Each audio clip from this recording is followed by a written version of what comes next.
My boyfriend of 16 years won't commit to me, even in the smallest of ways. I feel like I'm living with a roommate. Throwaway because boyfriend is a Redditor. I love my boyfriend. We've been together since high school, and when I picture my future, it always includes him. I'm not sure he feels the same way. My boyfriend, Rick, name changed, and I live together.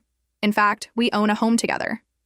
Even though we own a home together and have been together for 16 years, I still feel like just a roommate to him, like he can't really commit to me. Here are some things he does that kind of make me question whether he's really in this or not with me. Though we live together and own a home together, we keep our bank accounts separate. He also insists on paying the mortgage by himself, with his own account, every month. I pay some utilities and buy groceries almost as though I'm paying rent to live in his home. Rick has not allowed me to put any personal touches on our home. Though we've lived in it for a while, it looks the same as when we moved in, with the exception of the room his computer is in, which is decorated to his liking. Every time I mention something we could do, like paint, or show him something I like, he either tells me it's dumb or says he doesn't like it. I don't push him because I don't want to start an argument. Rick and I recently got engaged. Now, I know that doesn't scream commitment issues, but hear me out. A few years ago, a couple of close friends of ours got engaged. I was upset because I've had to watch all of my friends get married after being with their boyfriends for much shorter periods of time. He caught on to the bad mood I was in during their engagement and wedding, and I told him why I was upset. So a week after their wedding, he agreed to get me a ring. I went with him to buy it. I thought I was finally getting somewhere, but he told me it wasn't an engagement and that I could wear it, but he'd ask when he was ready. It's like he bought the ring to shut me up about marriage. After months of his friends cracking jokes about our non-engagement, he finally just decided one night while we were at home that it could be official. He said he had a huge plan to surprise me to propose, but I never heard anything else about it. It wasn't my dream proposal, but it was finally happening, so I said yes. He insisted on a long engagement, at least a year, and didn't want to set a date at first. I began planning and looking at wedding stuff because I figured it would eventually happen, but he never seemed interested. It's been about 6 months and we've picked a date, with much pushing on my part. But he wants nothing to do with any wedding planning unless it's to voice his dislike of something I've done. He spends most of his days on his computer when he's not at work, and if he does happen to come out to see me, he goes right back shortly after if I so much as bring up the wedding. He has very strong opinions about what our wedding shouldn't be, but doesn't want to talk about the wedding at all to give me an idea of what he does want. Every idea I have for the wedding gets shot down. It's almost as though he's trying to stop the wedding from ever happening by making sure I can't plan it. He told my close friend's husband, their friends, that he regrets proposing because I've been going crazy about the wedding, and that he wouldn't have proposed had he known what I was going to act like. Like what? He's surprised that wedding planning takes place after you get engaged? I don't think I'm going overboard about any of it, but it's a huge deal to me. I've spent over half of my life with this man, and I've always dreamed of a huge wedding. I just don't know what to do. It's like he agrees to commit to me in certain ways, but when it comes to actually doing anything concrete, he can't do it. It's hard to talk to friends about it, because the ones who do know the whole situation think he proposed just to get everyone, including me, off of his back about it. What do you guys think? Additional info from OP. This is honestly what hurt the most. That he told mutual friends of ours that he essentially doesn't want to marry me. I'm afraid that he proposed because our family and friends were always asking when it was going to happen. It got to the point that when we would visit his family, they'd ask us, "So did it happen yet?" And we'd know they meant an engagement.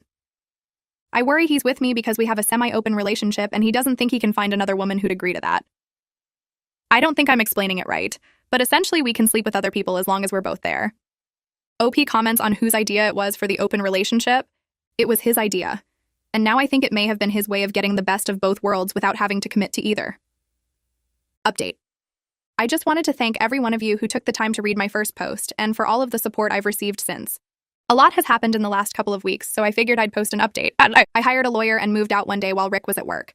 Because my name is on the title and the mortgage, my lawyer assures me he either has to sell the house and split the profit with me, or buy me out.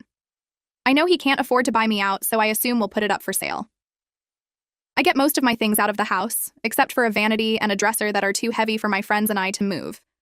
I moved out the day before Halloween. Since then, I've messaged Rick a few times to see what we're going to do about the house, and to schedule a time to come pick up the rest of my furniture. He's pretty evasive about all of it, so last Thursday I showed up at the house with some friends to help me get my stuff. He's changed the locks, so I can't get in. We wait for him to get off of work and come back, and he lets me in to get my stuff. All he said before he let me in was, "You asked for this, so I don't want to hear it." I didn't know what he meant. I was absolutely not prepared to walk through that door. But when I did, it became obvious why he didn't want me to come pick up my stuff. I I didn't even recognize the house that I lived in just a week prior. It was painted, there was furniture and art and things everywhere. And I could tell by looking around that Rick didn't do this by himself. There are pictures of him and some woman all over the place. They have to go back at least a year, because one of them was taken on New Year's, though I couldn't tell what year. I just left. I can buy more furniture, but I couldn't spend a second more in that house. Rick texted me right after I left saying, "We're not selling, we're just going to buy you out." I was at a complete loss for words. I'm still in shock. I spent 16 years with that asshole, and he was with someone else for who knows how long.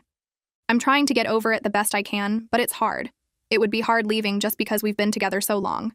But to find out that your life was pretty much a lie was a hard pill to swallow.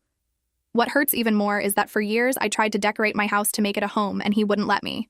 She couldn't have lived with him for more than a week, and the house already looks different. I honestly don't know how I was so blind, but I'm glad I got out when I did, even if he did waste half of my life. Edit to add mini update. I just want to thank everyone again for all of their support. A lot of you pointed out that my name would still be on the mortgage even if I sell, so I've decided not to sign the paperwork accepting the buyout. Rick was not okay with this, and has been blowing up my phone ever since he found out today, calling me a petty bitch, and that I was just trying to ruin his life because he was finally happy. I know they're both pissed off because they put a lot of effort into the home in the short time since I've left, and honestly, I kind of feel better that they won't be able to enjoy it. I know it sounds terrible, but making this harder on them is making me feel better about the entire situation. For the majority of our relationship, I felt like he was always the one in control of everything. It's nice to have the final say. I know I've said a lot how he's wasted half of my life, and I'd like to clarify that I don't think I'm too old or that it's too late for me. Just that I couldn't understand why this man would string someone along for as long as he did. He's pretty much all I've known, and it took a lot for me to leave him. I feel like I've missed out on a lot of the dating experience, but I think I'll be okay. I'm just going to enjoy being alone for right now. Since I moved out, I've been staying with a friend. I signed a lease for a one-bedroom apartment today, so by this time next week I'll have my own place. I've already bought a bunch of things to decorate it with, and I didn't have to get anyone's permission to do so. Relevant comments from OP. On if the other woman knew about her.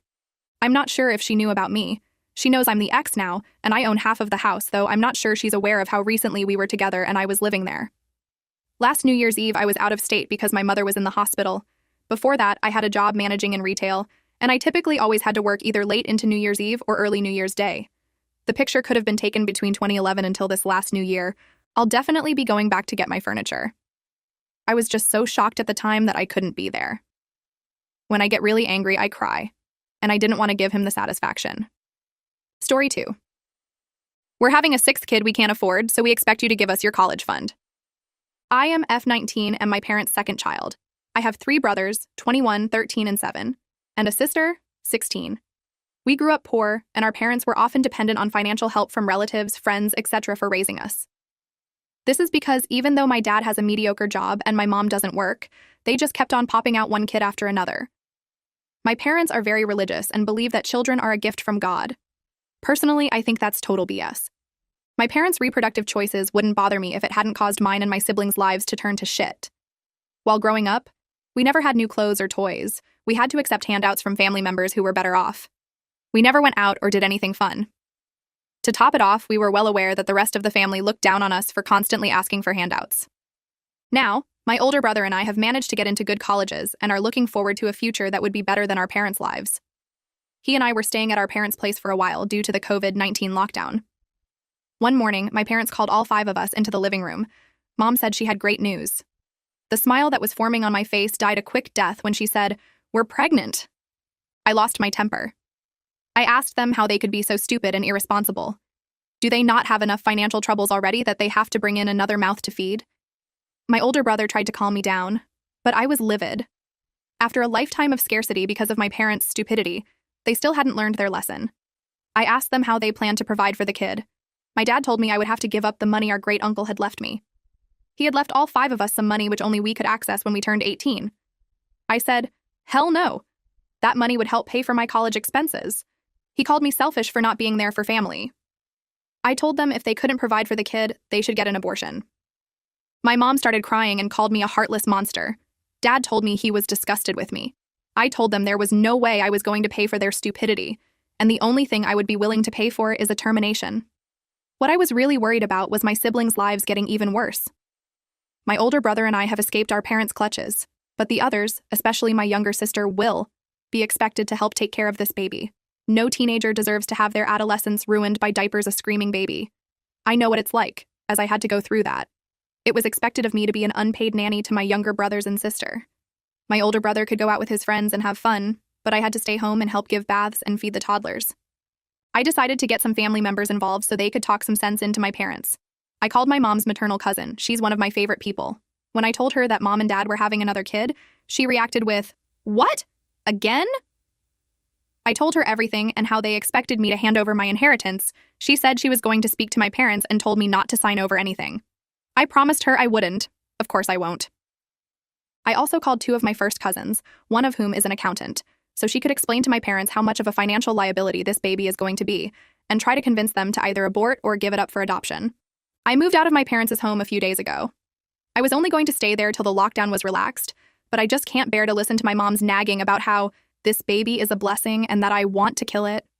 I've moved into a friend's basement for a minimal rent. My mom's cousin paid them a visit about a week ago and tried to tell them they weren't doing this child any favors by bringing it into a life of poverty.